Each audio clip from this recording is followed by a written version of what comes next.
Buen día, soy Ricardo Castañeda Villalba, estudiante de Derecho en la UNIDEP, con sede en Puerto Peñasco, y mi profesora, la licenciada Carol Corina García Ibarra, nos dejó como proyecto final en su materia de Teoría del Derecho, investigar acerca de los conflictos de las leyes en el espacio y los subtemas que de él emanan. Pues bien, toda ley tiene un ámbito temporal y un ámbito espacial de vigencia. Esto significa que solo obliga por cierto tiempo y en determinada porción de espacio. El espacio es la extensión de territorio de un Estado. El derecho positivo de un Estado tiene validez únicamente dentro de los límites de su territorio y comprende en general a todos los individuos y objetos que se hallan dentro de sus confines. Las personas se trasladan de un estado a otro y frecuentemente fijan su domicilio en lugares remotos. Otros, sin desplazarse, entablan relaciones con personas de otro estado. Esta interdependencia necesaria, impuesta por el proceso de integración económica y cultural, impone un régimen jurídico que haga la aplicación de las normas de un estado en territorio de otro, porque pertenece a sistemas jurídicos cuyos ámbitos espaciales de vigencia son completamente distintos. Los llamados conflictos de ley en el espacio no solamente se refieren a la determinación del ámbito espacial, sino a la del personal de vigencia de los preceptos legales. No se trata únicamente de inquirir qué ley debe aplicarse en tal o cual lugar, sino de saber si a una cierta persona debe aplicársele su propia ley o la extranjera. En el derecho internacional pues, encontramos los conflictos de leyes en el espacio. Pero antes quisiera iniciar este tema planteando un pequeño problema. Y es que, ¿cuál es la ley que se aplicará para resolver un problema de responsabilidad civil planteado en un accidente en una aerolínea turca que ocurre en la ciudad de París, en la cual viajan personas de diferentes nacionalidades, mismo que fue construido por una empresa norteamericana? En este problema tenemos que es un mismo tiempo, pero es diferente espacio. En México hay que recordar que el derecho internacional privado se divide en 4 formas principales, que son la nacionalidad, la condición jurídica de los extranjeros, el conflicto de leyes y conflicto de competencia judicial. Hay que recordar que las fuentes del derecho internacional privado pueden ser nacionales o internacionales. Dentro de las nacionales tenemos lo que son la ley, la jurisprudencia, la costumbre y la doctrina. Dentro de las fuentes internacionales tenemos a los tratados y convenios, la jurisprudencia internacional y la costumbre internacional. Los conflictos de leyes se van a dividir en 2 partes fundamentales. La primera parte nos habla de conflictos de legislaciones entre 2 entidades federativas. Y la segunda nos va a venir a hablar sobre conflictos derivados de la pretensión de la aplicabilidad de una ley extranjera en una determinada entidad federativa. Pero dentro de los conflictos de leyes tenemos lo que es en el artículo 121 constitucional. Pues en este artículo nos menciona unos apartados principales. El primero menciona que las leyes de un estado solo tendrán efecto en su propio territorio. Y el segundo, que los bienes muebles e inmuebles se regirán por su ubicación. El tercero, que las sentencias pronunciadas por los tribunales de un estado sobre derechos reales o bienes inmuebles ubicados en otro estado solo tendrán fuerza ejecutoria de este cuando así lo dispongan sus propias leyes. Y el cuarto es que actos de estado civil tendrán validez en otros estados. Y finalmente que títulos profesionales tienen validez en otros estados. Por tanto, para la resolución de los conflictos de leyes en el espacio se utilizan 3 principios fundamentales. El primero es la territorialidad absoluta. Este principio nos menciona que las leyes de cada estado se aplican exclusivamente dentro de su territorio sin importar la nacionalidad. El segundo es el principio de extraterritorialidad absoluta. Este menciona que se da cuando tiene fuerza de aplicación a nivel nacional y se puede extender a ordenamientos jurídicos extranjeros. Esto significa que se aplica este principio cuando los delitos se cometen en el extranjero, pero que tienen repercusión en un determinado país. Estos pueden ser juzgados en este último, para lo cual se solicita la extradición de los culpables y por último hay un principio que es combinado, que es la de la territorialidad y extraterritorialidad combinados. En este principio nos menciona que la aplicación combinada de una ley para actos generados en su territorio, como también en ciertos casos, puede aplicarse para actos fuera de su ámbito espacial. Entonces, por lo tanto, dependiendo el tipo de conflicto, es el tipo de principio que se va a aplicar. Ahora bien, en cuanto a las disposiciones del Código Civil sobre conflicto de leyes en el espacio, podemos encontrar algunas de ellas en los artículos 12 del Código Civil para el Distrito Federal, que esta nos dice que las leyes para el Distrito Federal se aplicarán a todas las personas que se encuentren en el territorio del mismo, sean nacionales o extranjeros. Y en el artículo 12 del Código Civil Federal, donde nos habla de 5 reglas a seguir para las situaciones jurídicas, así como también en el artículo 13 de este mismo código, nos habla de la determinación del derecho aplicable. Continuando con el tema, existen problemas de contradicción de leyes. Son las antinomias jurídicas.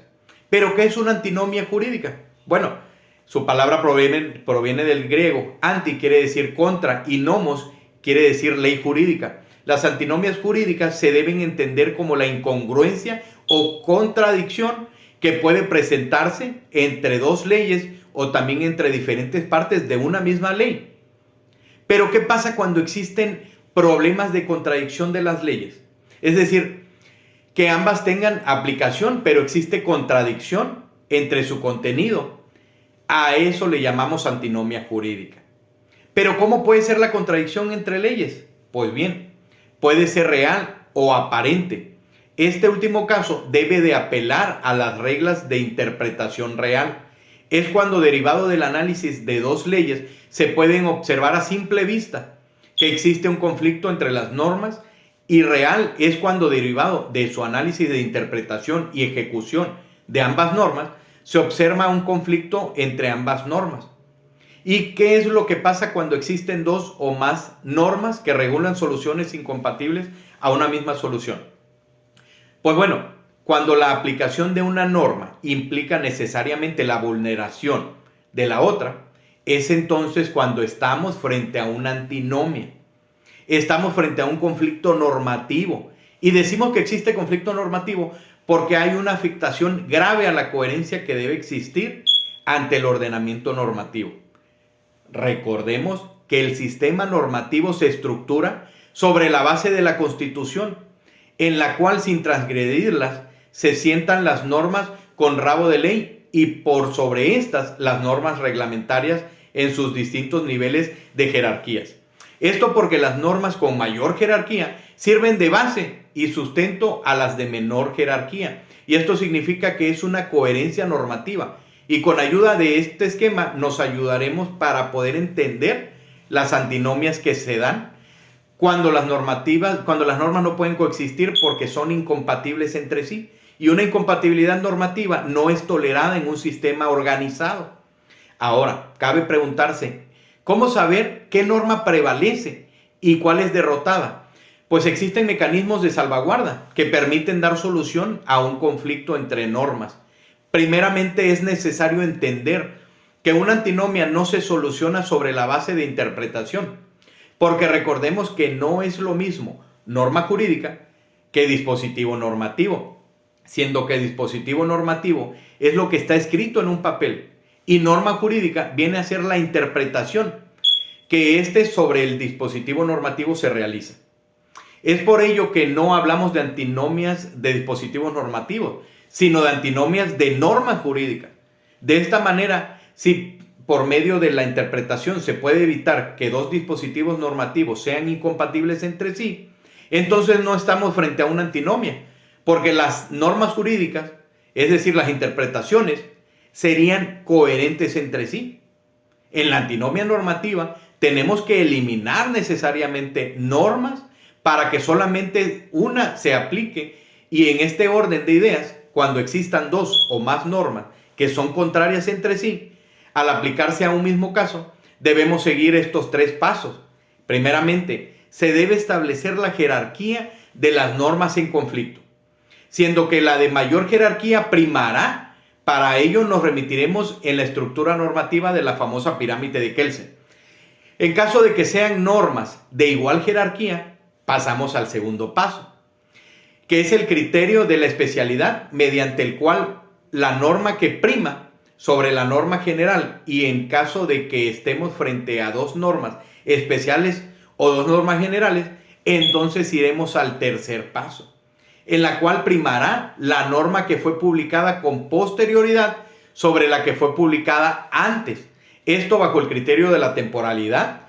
Y ahora, por último, resumiendo estos tres pasos de jerarquía, especialidad y temporalidad, estos tres pasos son necesarios tenerlos muy en cuenta porque nos dan solución a un conflicto entre normas. Sin embargo, técnicamente tenemos que tener en cuenta que la norma especial deroga a la norma general, la norma posterior abroga a la norma superior y la norma jerárquicamente superior invalida a la norma jerárquicamente inferior. Para terminar con mi trabajo de investigación, quisiera explicar la derogación y la abrogación. Pues bien, técnicamente se ven marcadas las diferencias, pues abrogar implica la supresión total de la vigencia de una ley, y como pierde tal vigencia, ya no es de obligatorio cumplimiento.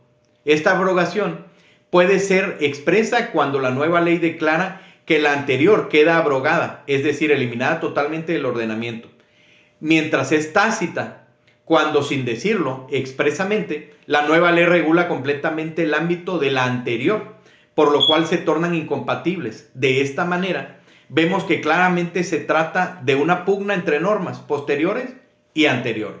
Es por ello que la norma posterior abroga a la norma anterior.